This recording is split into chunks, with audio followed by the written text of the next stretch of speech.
Hamas के खिलाफ कार्रवाई जारी। आईडीएफ की स्ट्राइक में शुरा काउंसिल का प्रमुख उसामा अल-जामिनी मारा गया। हमास पर इजरायली सेना की बड़ी कार्रवाई। हमास के इंटेलिजेंस चीफ को मार गिराया गया। हमले का वीडियो भी जारी किया गया है। हमास के प्रवक्ता का दावा 200 से 250 लोगों को बंधक बनाया गया। 22 लोग बमबारी में मारे गए। हमास का बयान आया सामने। गाजा में पिछले 24 घंटे में 254 लोगों की मौत। इजरायली हमले में 562 लोग जख्मी हुए।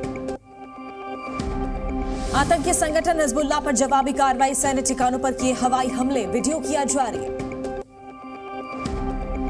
हिजबुल्लाह का दावा 5 इजरायली ठिकानों पर किया गया है अटैक। इजरायल ने कहा गलती का जवाब घातक होगा। लेबनान सीमा के पास इजरायल की भारी बमबारी। हिजबुल्लाह के ठिकानों को बनाया निशाना। लेबनान सीमा से अपने लोगों को हटा रहा है इजरायल। 28 जगहों को खाली कराया जा रहा है। लेबनान से युद्ध भड़कने की आशंका में की जा रही है कार्रवाई। इजरायल की राजधानी तेल अवीव में फिर सायरन अलर्ट। सेना ने रॉकेट हमले को किया नाकाम। इजरायल ने लेबनान की सीमा में हिजबुल्लाह के ठिकानों को बनाया है निशाना। बॉर्डर पर हुई झड़प में 10 लोगों की हुई मौत। गाजा में ग्राउंड ऑपरेशन के लिए तैयार इजरायल। दक्षिणी हिस्से में बढ़ाई गई सेना की तैनाती। अमेरिकी विदेश मंत्री एंटनी ब्लिंकन से मिले नेतन्याहू। युद्ध शुरू होने के बाद दोनों में दूसरी बार हुई है मुलाकात। जंग के बीच नेतन्याहू ने रूसी राष्ट्रपति पुतिन से की बातचीत। इजरायल हमास जंग को लेकर हुई चर्चा। पुतिन ने इजरायली पीड़ितों के प्रति संवेदना व्यक्त की। नेतन्याहू ने फोन पर पुतिन से कहा हमास के खात्मे तक आईडीएफ नहीं रुकेगा। पुतिन बोले रूस राजनयिक तरीके से मदद करने पर तैयार है। इजरायल के प्रधानमंत्री बेंजामिन नेतन्याहू ने यूएई की राष्ट्रपति से की बात। जंग के बीच क्षेत्रीय विकास पर चर्चा। दोनों नेता संपर्क में बने रहने पर हुए सहमत। हमास को नेतन्याहू की चेतावनी। कहा हमास को खत्म कर देंगे। हमास को बताया नाजीवाद का नया रूप। नेतन्याहू ने कहा बंधकों को छुड़ाने के लिए हम प्रतिबद्ध। हमास को हराने के लिए एकजुट हो दुनिया। इजरायल ने ईरान और हिजबुल्लाह को दी चेतावनी। कहा हमारे सब्र का इम्तिहान ना ले। पुतिन ने फिलिस्तीन के राष्ट्रपति महमूद अब्बास से की बात। महमूद अब्बास ने रूसी पीड़ितों के परिवारों के प्रति संवेदना व्यक्त की। अमेरिका के राष्ट्रपति जो बाइडेन का बयान आया सामने। कहा हम दुनिया के इतिहास में सबसे शक्तिशाली राष्ट्र यूक्रेन और इजरायल दोनों की कर सकते हैं देखभाल। ईरान ने हमास की ओर से किया बड़ा दावा। कहा गाजा में अगर हमले बंद तो बंधकों को रिहा करने को हमास तैयार। ईरान ने अमेरिका को ठहराया जंग का जिम्मेदार। विदेश मंत्रालय के प्रवक्ता ने कहा जंग में सैन्य रूप से शामिल है अमेरिका। जंग के बीच कल इजरायल जाएंगे अमेरिका के राष्ट्रपति बाइडेन। इजरायल के पीएम से कर सकते हैं मुलाकात। इजरायल के बाद जॉर्डन के दौरे पर जाएंगे जो बाइडेन। 3 नेताओं से करेंगे मुलाकात। गाजा में मानवीय संकट पर होगी चर्चा। हमास हमले के पीड़ितों की पहचान करने में जुटी इजरायली फॉरेंसिक टीमें। अब तक 500 से ज्यादा शवों की पहचान की गई।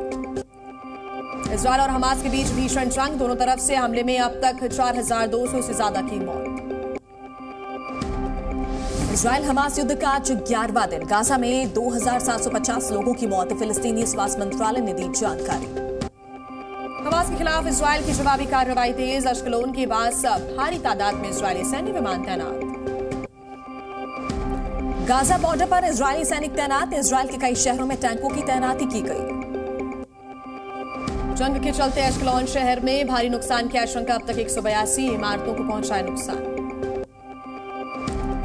हमास के खिलाफ हमले जारी। गाजा पट्टी में इजरायली सेना ने की एयर स्ट्राइक। उत्तरी इजरायल में पेट्रोलिंग करते नजर आए इजरायली सैनिक। लेबनान सीमा के पास कई टैंक्स भी तैनात। हमास के मुख्यालय पर एयर स्ट्राइक। हमास के ठिकानों पर इजरायल का अटैक। इजरायली सेना का हमास के ठिकानों पर हमला। लगभग 250 सैन्य ठिकानों पर किया गया अटैक। इजरायल में करीब 1400 से ज्यादा लोगों की मौत। करीब 3000 से ज्यादा लोग जख्मी। जंग के बीच यरूशलेम में सायरन अलर्ट। इजरायल ने रॉकेट हमले को किया नाकाम। यूएनएससी ने गाजा पर रूस का प्रस्ताव किया खारिज। सुरक्षा परिषद ने कहा प्रस्ताव में हमास का जिक्र नहीं। कनाडा के पीएम जस्टिन ट्रूडो की हमास से मांग। जल्द से जल्द रिहा करे। हमास जो कैदी बनाए रखे हैं उनको बंधकों को रिहा करे। इजरायल ने समर्थन किया। ब्रिटेन के प्रधानमंत्री ऋषि सुनक का बयान। हमास के हमले में मारे गए 6 ब्रिटिश नागरिक। फिलिस्तीन को 10 मिलियन पाउंड की मदद का किया ऐलान। अमेरिका में व्हाइट हाउस के बाहर प्रदर्शन, यहूदियों ने संघर्ष विराम की मांग की, पुलिस ने प्रदर्शनकारियों को हिरासत में लिया। पाकिस्तान में फिलिस्तीनियों के समर्थन में रैली, कराची में लोगों ने इजरायल के खिलाफ की नारेबाजी। फिलीपींस में मुस्लिम समुदाय के लोगों का प्रदर्शन, फिलिस्तीन के समर्थन में रैली की गई। रूस के राष्ट्रपति व्लादिमीर पुतिन पहुंचे चीन, शी जिनपिंग से करेंगे मुलाकात, कई मुद्दों पर होगी बातचीत। PM Modi global maritime India summit 2023 के तीसरे संस्करण का करेंगे उद्घाटन, आज से 3 दिन तक चलेगा शिखर सम्मेलन। देश के सबसे बड़े समुद्री कार्यक्रम में पीएम मोदी वीडियो कॉन्फ्रेंसिंग के जरिए होंगे शामिल, यूरोप, अफ्रीका, दक्षिण अमेरिका समेत कई देशों के मंत्री लेंगे हिस्सा। पीएम मोदी अमृतकाल विजन 2047 का करेंगे अनावरण, 23,000 करोड़ से अधिक की परियोजनाएं राष्ट्र को करेंगे समर्पित। दिल्ली में बीजेपी केंद्रीय चुनाव समिति की बैठक आज, उम्मीदवारों की सेकेंड लिस्ट जारी करने को लेकर हो सकता है फैसला। केंद्रीय चुनाव समिति की बैठक में बीजेपी के दिग्गज नेता होंगे शामिल, बीजेपी प्रत्याशियों की दूसरी लिस्ट हो सकती है जारी। तेलंगाना में पीएम मोदी के चेहरे पर चुनाव लड़ेगी बीजेपी, सूत्रों के मुताबिक करीब 6 रैलियों को पीएम कर सकते हैं संबोधित। छत्तीसगढ़ में कांग्रेस उम्मीदवारों के नामों को लेकर सीएम भूपेश बघेल करेंगे बैठक, दीपक बैज और चरणदास महंत भी बैठक में होंगे शामिल। बैठक में 7 प्रत्याशियों के नामों पर होगा मंथन, देर शाम जारी हो सकती है कांग्रेस प्रत्याशियों की दूसरी लिस्ट। मध्य प्रदेश के लिए आज आएगा कांग्रेस का वचन पत्र, महिलाओं, युवाओं और किसानों को साधने पर रहेगा फोकस। दिल्ली के पूर्व डिप्टी सीएम मनीष सिसोदिया की याचिका पर सुप्रीम कोर्ट में आज होगी सुनवाई, शराब घोटाले मामले में जेल में बंद है सिसोदिया। समलैंगिक विवाह पर आज आ सकता है सुप्रीम कोर्ट का फैसला, कानूनी मान्यता दिए जाने पर सरकार ने किया है। कोलकाता में दुर्गा पंडाल पहुंचे गृह मंत्री अमित शाह, कहा मां से प्रार्थना कि बंगाल में भ्रष्टाचार, अन्याय और अत्याचार खत्म हो। लाल डायरी विवाद पर कांग्रेस अध्यक्ष मल्लिकार्जुन खड़गे का पीएम मोदी पर पलटवार, बुलेट डायरी में लिखा है कि राजस्थान में फिर बनेगी कांग्रेस सरकार। छत्तीसगढ़ में अमित शाह ने की रैली, कांग्रेस पर तुष्टीकरण और वोट बैंक की सियासत का लगाया आरोप। गाजा पर इजरायली हमले को असदुद्दीन ओवैसी ने बताया युद्ध अपराध, बोले गाजा में इजरायल जो कर रहा है वो सामूहिक सजा, पीएम मोदी से मध्यस्थता की अपील की। प्रधानमंत्री नरेंद्र मोदी ने गूगल के सीईओ सुंदर पिचाई से बातचीत की, इलेक्ट्रॉनिक्स विनिर्माण विस्तार पर दिया जोर। जम्मू कश्मीर में सुरक्षा बलों को मिली बड़ी कामयाबी, शोपियां में एक आतंकी गिरफ्तार, भारी मात्रा में हथियार, गोला बारूद बरामद। सुप्रीम कोर्ट का बड़ा फैसला, 26 हफ्ते की गर्भवती महिला को नहीं दी गर्भपात की इजाजत, सरकार उठाएगी बच्चे के इलाज का खर्च।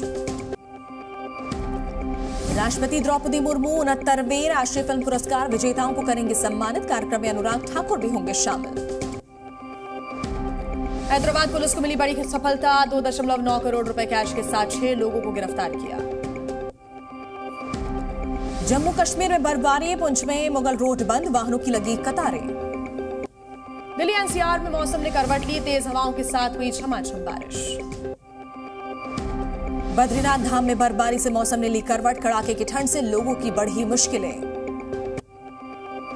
जम्मू कश्मीर में हुई बर्फबारी, बांदीपोरा में राजधान पास के पास बर्फबारी से पर्यटकों में रोमांच। बांदा में तेज तूफान और बारिश से सड़कों पर गिरे पेड़, बांदा बहराइच मार्ग 1.5 घंटे रहा बाधित, काफी दूर तक लगा जाम। लखीमपुर खीरी में मौसम ने ली करवट, तेज बारिश के साथ हुई ओलावृष्टि, किसानों को भारी नुकसान भी हुआ। शारदीय नवरात्रि के तीसरे दिन मां चंद्रघंटा की पूजा कर रहे भक्त, सुबह से ही मंदिरों में लगी भक्तों की भीड़।